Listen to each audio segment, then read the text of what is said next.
bonjour et bienvenue pour cette nouvelle vidéo sur Cinema 4D. Alors aujourd'hui, on va faire de la dynamique. C'est de la dynamique en pratique. Voilà, ça va être quelque chose d'assez basique, d'assez simple. C'est juste histoire de donner des exemples euh, aux différents tutoriels de dynamique que j'ai fait précédemment. Donc je ferai plusieurs vidéos comme ça, une fois de temps en temps.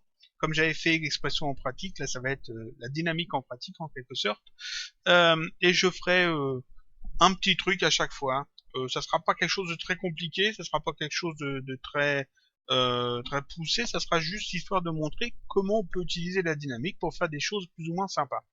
Alors aujourd'hui je vais faire juste un petit truc que j'aime bien, en fait, qui est un petit truc qui rebondit. Ça pourrait être un gadget, ça pourrait être un truc euh, plus ou moins amusant en fait, qui a pas vraiment d'utilité, c'est juste un truc qui rebondit.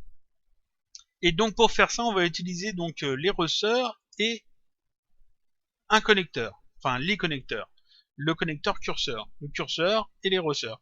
À la place d'utiliser cet ensemble curseur-ressort, j'aurais pu utiliser simplement un seul connecteur suspension de roue, mais c'est moins sympa d'en utiliser qu'un.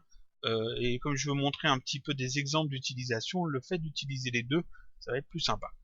Euh, Qu'est-ce que ça va être en fait? Ça va être un cube qui est entouré d'autres cubes, de 6 autres cubes, un par face, et puis quand ça tombe, en fait ça rebondit, tout bêtement. C'est un truc tout simple, tout bête, et puis c'est sympa à voir, c'est rigolo. Donc ce que je vais faire, c'est d'abord commencer par faire un cube. Voilà. Alors ça, c'est des exemples en fait de dynamique que j'aurais pu montrer quand j'ai fait des tutoriels sur la dynamique, sauf qu'il aurait fallu que je fasse un tutoriel qui regroupe tous les éléments d'un coup pour afin de tout montrer. Parce qu'en fait, je montre plusieurs éléments, et donc je pouvais pas montrer des choses que j'avais pas encore expliquées. Donc c'est pour ça que je l'ai fait vraiment à part. Le premier cube ici, on va le faire de 60 cm par 60 par 60. On va ajouter un biseau assez fin, ouais, histoire de et que ça rend un petit peu mieux, ça, il y a un petit effet de lumière en plus. C'est plus sympa. Donc voilà, j'ai un cube que je vais appeler 0, ou je vais l'appeler A. Ouais, vu que ça sera toujours lui notre objet A dans les connecteurs et dans le ressort, je vais l'appeler A, c'est parfait. Et puis les autres éléments que j'ai besoin, ce sont aussi des cubes, c'est exactement le même cube. Donc je vais cet élément A, ce cube A, je vais le dupliquer. J'appuie sur la touche CTRL, je reste appuyé, je clique sur l'élément A, je descends un peu dans la vue, je relâche, et ça m'en fait un double, que je vais appeler B1. Parce que ce sera notre objet B, mais comme il y en aura plusieurs, je leur donne un numéro. B1, on va le mettre à en hauteur, on va le mettre à 200 cm. Voilà, comme ça il est un peu plus en hauteur. J'en fais un double, tac, on va appeler B2.2, que je mette à moins 200. Moins 200. Parfait. B1, B2, je les sélectionne, j'en fais des doubles. J'obtiens donc, ici je vais les renommer B.3. Oui, alors forcément, je vais l'appeler B.4 et l'autre B.3. Voilà. B.3, B.4, je vais les faire tourner de 90 degrés. Alors, comme ça. Ah, tac, moins 90 degrés, on va dire. Enfin, ça va pas du tout. J'ai totalement raté le truc. On recommence. Voilà, 90 degrés, on va dire. Parfait. Ces deux-là, on va les dupliquer encore. B3, B4. Ça va être B5 et B6. Voilà. Alors, je termine dans l'ordre. Ces deux éléments-là, les deux derniers, je les fais tourner aussi de 90 degrés. Parfait. Donc j'ai un cube central qui est entouré d'autres cubes. Voilà, ce qui me permet d'obtenir ce genre de forme. C'est assez sympa. Je vais en fait ajouter de la dynamique là-dessus. Alors je vais avoir besoin quand même d'un élément. On va mettre un sol. Je vais mettre en dessous. Là, à peu près. Et je vais mettre de la dynamique sur tous ces éléments-là, sur tous les cubes. tous les cubes vont être des corps rigides, donc tous des éléments en mouvement. Il n'y a pas d'éléments de corps collision, ça sera que des éléments corps rigides. Le corps collision sera sur le sol. Donc ici, tous les éléments, tous les cubes, je les sélectionne, je fais un clic droit, propriété simulation, corps rigide. Donc c'est tous des éléments qui tombent. Et le sol, je vais lui mettre un propriété corps collision. Je vais mettre plus de frames, histoire que on ait un peu de marge quand on fait lecture. Voilà.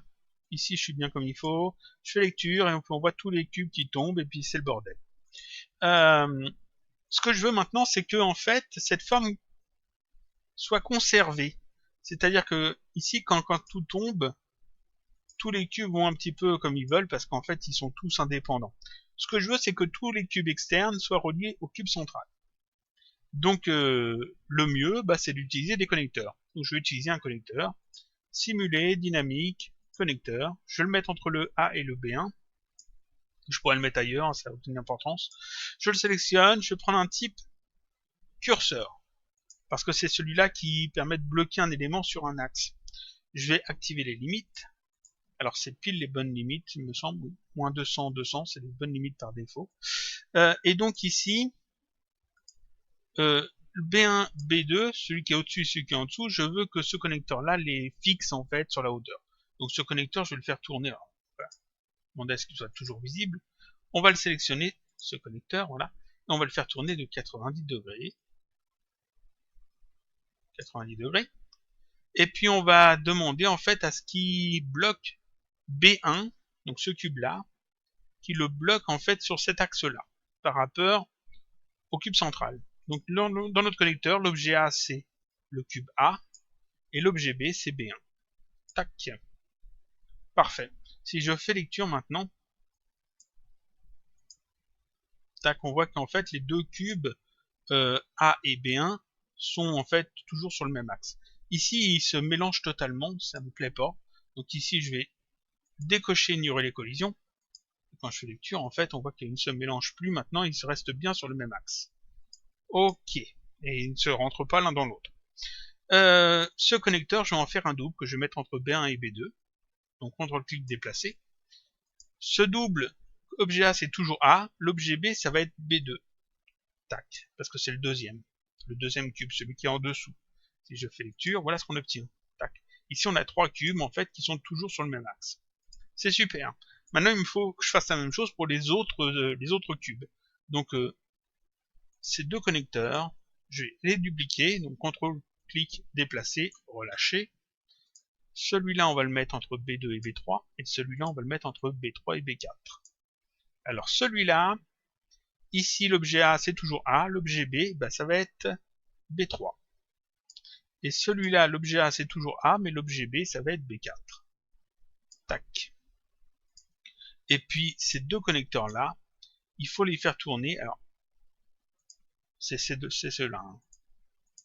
Donc, ces deux connecteurs-là, il faut les faire tourner de 90 degrés. Comme ça. 90 degrés. Et si je fais lecture, paf, ici, j'ai déjà quelque chose qui tient un peu plus la route. Il me reste encore deux autres connecteurs à ajouter. Donc, on va simplement dupliquer ces deux connecteurs. CTRL-clic déplacer, relâcher.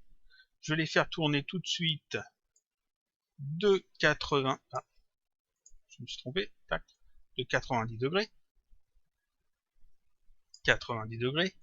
Celui-là, je le mets entre B4 et B5. Et celui-là, je le mets entre B5 et B6. Celui-là, c'est toujours l'objet A qui est dans... C'est toujours A qui est dans l'objet A. L'objet B, c'est B5. Et celui-là, ici, c'est toujours A. Et l'objet B, c'est B6. Voilà. Alors, je vérifie que j'ai bien tout mis. Tout comme il faut. Oui, les autres, c'est bon. Et là, si je fais lecture, tous les cubes, en fait, sont fixés sur un axe. Bon, sauf que là, ça tombe bêtement. Et puis, il n'y a rien d'amusant là-dedans, il n'y a rien de sympa. C'est juste un élément qui tombe. Et puis, la dynamique fait que les éléments se retiennent les uns les autres, qui définissent en fait chacun leur position les uns par rapport aux autres. Là où ça va être amusant, c'est qu'on va ajouter des ressorts. Alors comme j'ai dit, j'aurais pu à la place d'utiliser ces connecteurs, d'ajouter directement des suspensions de roue parce que le ressort est déjà intégré. Là c'est plus sympa d'utiliser le ressort en plus. Donc je vais ajouter maintenant dans la dynamique un ressort. J'ai un ressort, je vais le mettre en dessous du premier connecteur. On n'est pas obligé, hein, c'est juste histoire de m'y retrouver dans ma hiérarchie. L'objet A, ici du ressort, c'est le cube A, celui qui est au centre. L'objet B, bah, ça va être le B1, celui qui est en dessous du ressort. Donc ici, j'ai un ressort qui est ajouté. On peut demander à ce qu'il soit affiché peut-être un peu plus gros, histoire de bien le voir. Non, non, 60. 60, c'est suffisant, 60, à la place de 50. On va demander à ce qu'il soit toujours visible. Voilà. Et donc là, j'ai un ressort qui est ajouté. Ouais. On peut faire lecture. On voit que, en effet, le ressort a un petit effet. Bon. En fait, le ressort attire ce cube-là vers le cube central. C'est pas ce que je veux. Donc, je vais sélectionner mon ressort dans Objet. Comme ça. Je vais dans Section le ressort. Je suis dans Objet ici. Je peux, ici, la longueur au repos, c'est 100. Ici, il y a 200 de décalage entre nos deux éléments, donc ça suffit pas. Je vais donc cliquer ici sur définir la longueur au repos, tac, et ça met 200, c'est-à-dire ça met la distance qu'il y a entre ces deux éléments. Comme je l'avais expliqué sur le tutoriel sur les ressorts, ici en cliquant là-dessus, on définit en fait l'état de base du ressort tel qu'il est dans la vue à son état de base ici. Ensuite ici, rigidité, on va augmenter ça un peu. On va mettre 10 à la place de 1. Et l'amortissement, on va peut-être baisser ça à 5.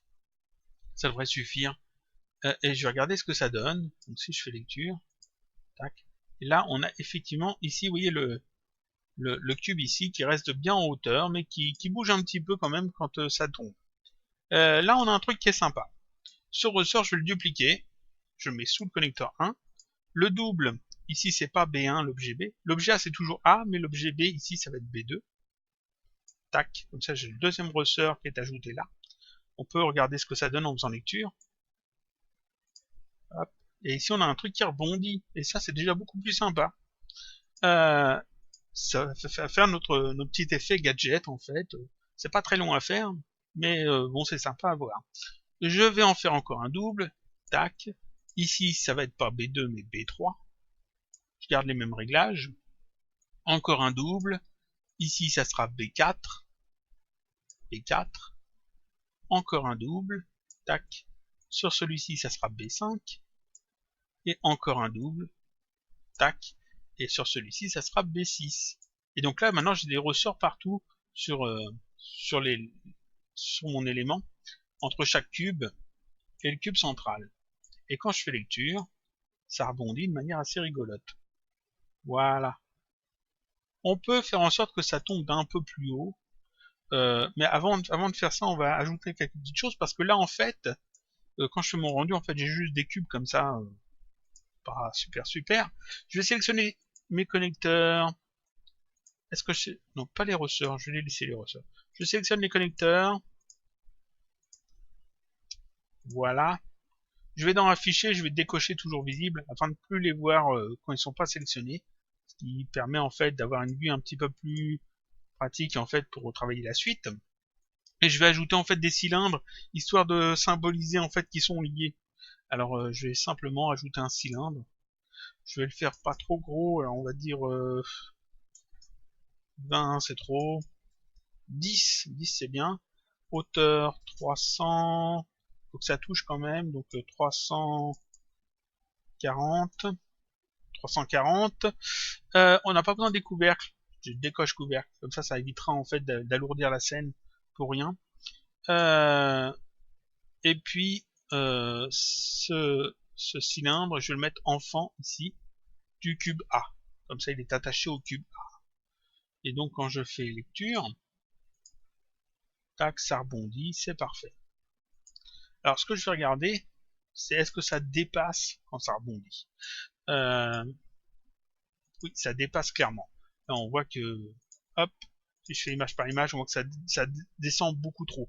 Alors, ce que je vais faire, c'est que mes ressorts, je vais simplement, là, les sélectionner.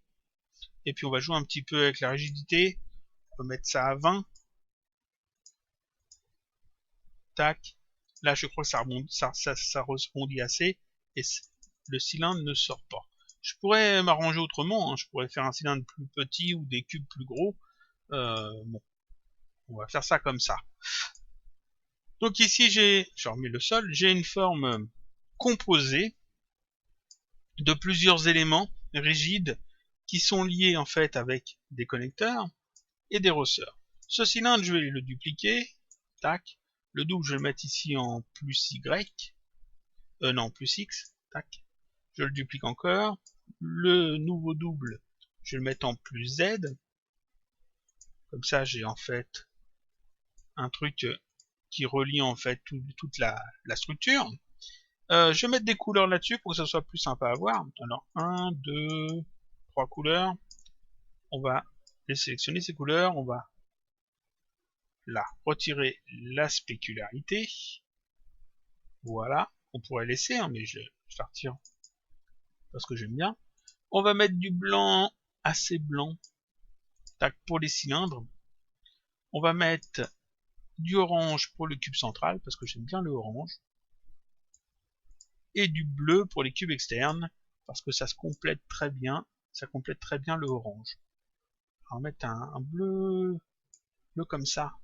Ouais, c'est pas mal. Alors, au lieu de faire glisser les uns sur les textures sur les éléments, je vais simplement sélectionner mes 3 cylindres. Je fais un clic droit sur ma texture blanche. Je vais montrer ça. Clic droit et je fais appliquer.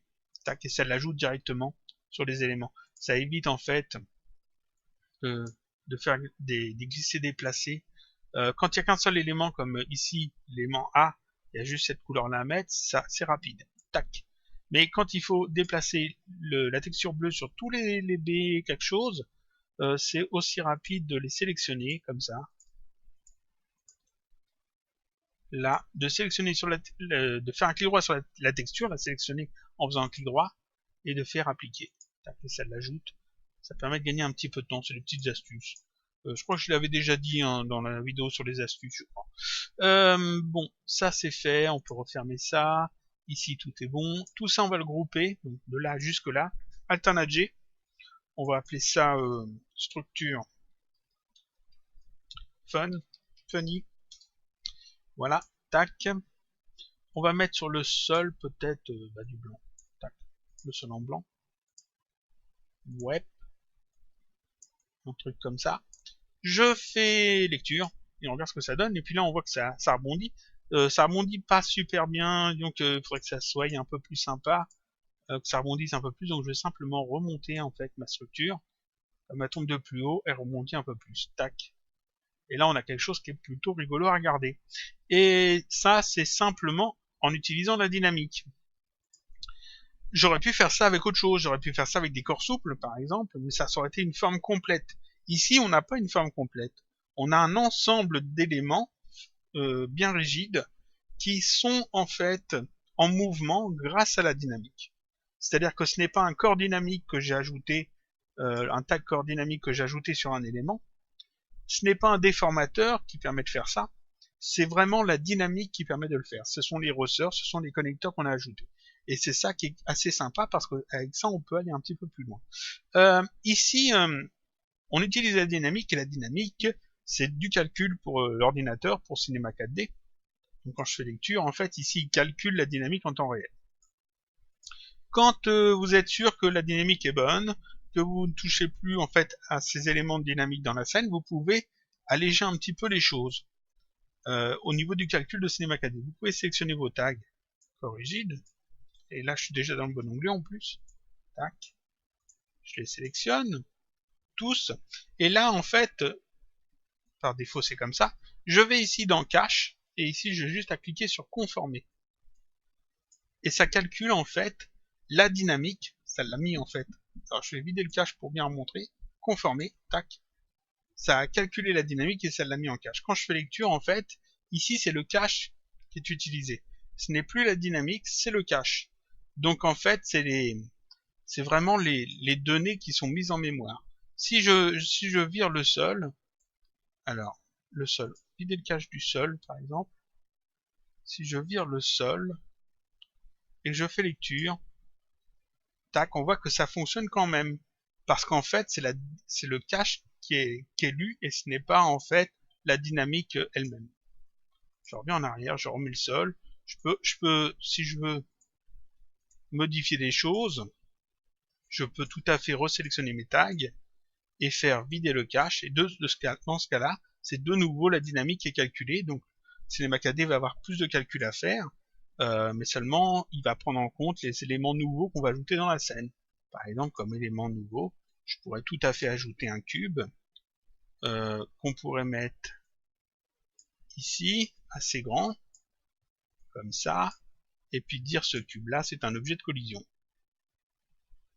Tac.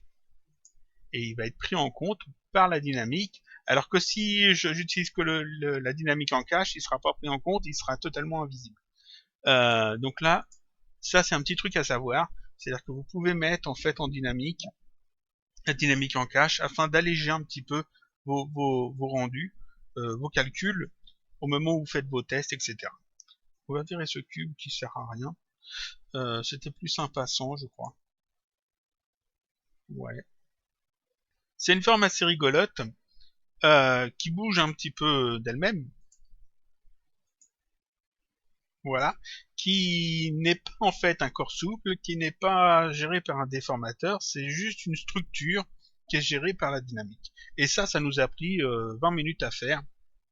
C'est un truc tout basique, tout simple, ça pourrait être un petit gadget du marché qui serait en plastique par exemple, ça fonctionnerait très bien. Donc là on a notre truc. Ce que je peux faire peut-être, remplacer peut-être le sol par un plan. Tac. Voilà. 10, 10. Là, on va mettre 2000. 2000. Comme ça. C'est plus léger. Là. Parfait, ça fonctionne pareil. Voilà. Et sauf que quand je fais le rendu ici, je vais pouvoir gérer ça un petit peu mieux. Je vais pouvoir mettre un arrière-plan. Ce que je peux faire, on va virer ça. Sur l'arrière-plan, on va mettre notre texture. Alors, une nouvelle texture. Tac. On va mettre un dégradé circulaire. Dégradé circulaire. L'intérieur, on va mettre une couleur gris clair.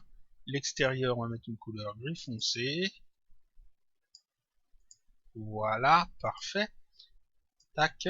On va mettre ça aussi sur le plan. Je fais simplement glisser sur le plan. Le plan, on va ajouter dessus un tag de rendu. On coche ici composition avec le fond. Voilà, ce qui permet d'obtenir ceci. Et puis là, on est pas mal. Tac. On pourrait ajouter une lumière ensuite, des ombres, etc. pour avoir un truc plus sympa. Mais ici, j'ai un truc qui me plaît bien. Tac. Et ça, c'est un petit truc tout bête, tout simple. Fait en quelques minutes. Vous voyez, on peut même ajouter... on va mettre ça, on va mettre... sur la lumière ici, on va ajouter un tag cible. Cible.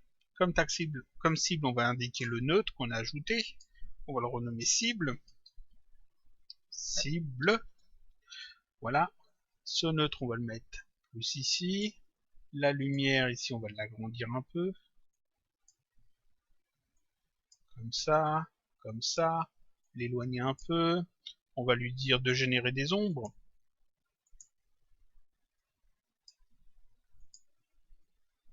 Tac. On a une ombre. Sauf que là, l'ombre, c'est pas beau du tout, parce que le plan s'arrête. Donc, on va faire un plan plus grand. 5000 ou 6000 6000. 6000 c'est... Oui. 6000. Et puis la lumière, ce que l'on peut faire, c'est peut-être ajouter dans détail, mettre une atténuation, carré inverse physiquement précis, mettre ça assez grand. Voilà. Comme ça, on a une ombre, mais on va pouvoir jouer un petit peu avec. Par exemple, ici, alors, dans l'ombre, on va baisser ça, on va mettre 95, ça, on va le mettre plus en gris foncé. Voilà. Là, on peut augmenter peut-être. Non, je vais pas augmenter. On va faire ça comme ça. Si je fais ça, est-ce que ça passe mieux? Ça passe pas encore mieux. On va jouer un petit peu avec les réglages. Ici, si je fais linéaire, si je fais linéaire et que j'augmente un petit peu la taille, ce que ça donne. Ouais, non, ça passe pas encore comme je veux. Ou alors je remets un sol. Faut y aller à tâtons. Ouais, ouais. Ce que je vais faire... Mhm. Ce que je peux faire, c'est peut-être remonter ça, diminuer ça. Ça serait peut-être mieux. Voyons ce que ça donne. Quand je l'ai rendu là, non, c'est beaucoup trop loin. Donc on va rajouter un sol peut-être. Mais le problème avec le sol, alors on va faire ça, tac, ça, tac. On va retirer le plan. On va mettre le sol plus bas. Le problème avec le sol, c'est qu'il va me faire des choses pas belles sur le fond. Ouais. Il faudrait que je rajoute une lumière supplémentaire. Alors je peux rajouter une lumière supplémentaire, dire que c'est une lumière d'ambiance. Tac. Diminuer un peu. Voilà. Voir ce que ça donne. Hop. Oui, on a l'ombre qui est bien. Elle est pas trop foncée, pas trop claire. On va garder ça comme ça. Tac. On a notre truc qui rebondit bien. Alors on va essayer de se cadrer un petit peu mieux. Comme ça. Ça commence comme ça. Donc faut quand même avoir tout l'ensemble dès le départ. Est-ce que ça donne quelque chose de bien? Tac. Ça rebondit. Encore. Tac. Ça rebondit comme ça. Et ça va s'arrêter. Il faut un peu plus de frames. On va mettre 325 frames. Ça devrait être mieux. Ça s'arrête comme ça. Parfait. J'ai un truc qui est pas mal. Et donc là, on a fait une petite scène. Ça nous a mis peu de temps. Ça nous a pris peu de temps. Donc le plan ici, je vais le virer. On va garder le sol. Mais j'ai toujours peur en fait que le sol sur le fond, ça fasse des artefacts pas beaux. Ici, le fait d'avoir sur la lumière, d'avoir choisi en fait une atténuation comme ça, carré inverse, fait que ici, vous voyez, on a l'ombre, mais comme elle est assez loin de l'objet, ici on n'a pas l'ombre entière. Si je mets pas ici carré inverse, si je mets 100 par exemple, et que je fais lecture, vous voyez qu'ici on a une ombre qui est pas belle du tout. Ça c'est un problème qui est assez souvent, qui m'est assez souvent posé dans les questions que vous me posez. Ici on a une ombre qui est pas belle du tout. Parce qu'en fait l'élément est trop en hauteur, et il projette quand même une ombre. Et dans une composition, dans une scène, ça peut être gênant. Le fait de ici d'utiliser une atténuation fait que, vous voyez que c'est très estompé.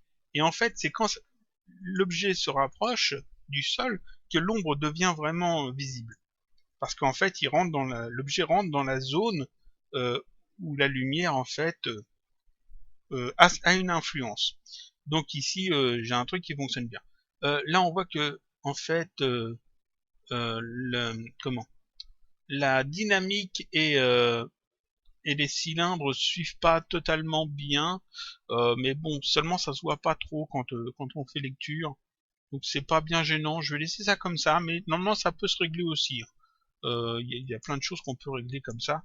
On pourrait mettre ça en cache, on pourrait euh, le fait de le mettre en cache déjà ça aiderait. Ensuite on pourrait aussi, à la place d'utiliser ici des cylindres, de tracer simplement une spline entre les éléments et utiliser cette spline dans une extrusion contre les NURBS par exemple. Comme ça, la spline sera toujours en fait bien placée comme il faut au moment en utilisant la mise en cache. Comme ça, il n'y aura pas de souci en fait de décalage. Ici, j'ai pas trop à m'en soucier parce que ça va quand même assez vite quand ça bouge et puis voilà, ça suffit comme ça. Tac. Donc ici, on a fait un petit truc tout bête, tout simple, qui utilise la dynamique, qui utilise le ressort et les connecteurs. Je ferai d'autres vidéos comme ça, des dynamiques en pratique, pour montrer un petit peu tout ce qu'on peut faire avec la dynamique. On verra des boules qui tombent et qui entraînent des mécanismes. On verra en fait des objets qui se déplacent et font tomber d'autres choses, etc. On va essayer de mettre tout ça un petit peu en pratique, de voir tout ce qu'on peut faire avec la dynamique. C'est pas très compliqué, ça demande juste à réfléchir un petit peu comment faire bouger les choses et à modéliser peut-être deux ou trois trucs, comme par exemple une balance ou peut-être une sorte de trampoline, des choses comme ça. C'est des trucs assez basiques à faire. Et ça utilise la dynamique, donc ça sera parfait pour la dynamique en pratique. Ça finit là ce tutoriel. Je mettrai cette scène à télécharger sur le blog parce que bon, ceux qui veulent pas la refaire et qui veulent juste voir comment c'est fait auront juste à la télécharger. Donc là, je regarde s'il y a rien à retirer dans la scène. Non, elle est propre, c'est parfait. Je vais sauvegarder ça tel que c'est. Et je mettrai ça dans un fichier zip à télécharger sur le blog avec l'article de cette vidéo. Et je vous dis donc à la semaine prochaine pour un autre tutoriel toujours sur Cinema 4D. Ça sera pas forcément encore de la dynamique en pratique, ça sera peut-être une autre vidéo. Les vidéos de dynamique en pratique viendront de temps en temps comme je l'ai fait pour Expression en pratique. Donc ça sera une fois de temps en temps. Et entre deux, je mettrai d'autres vidéos, réponses aux questions et autres. Donc à la semaine prochaine pour une autre vidéo, toujours sur Cinema 4D.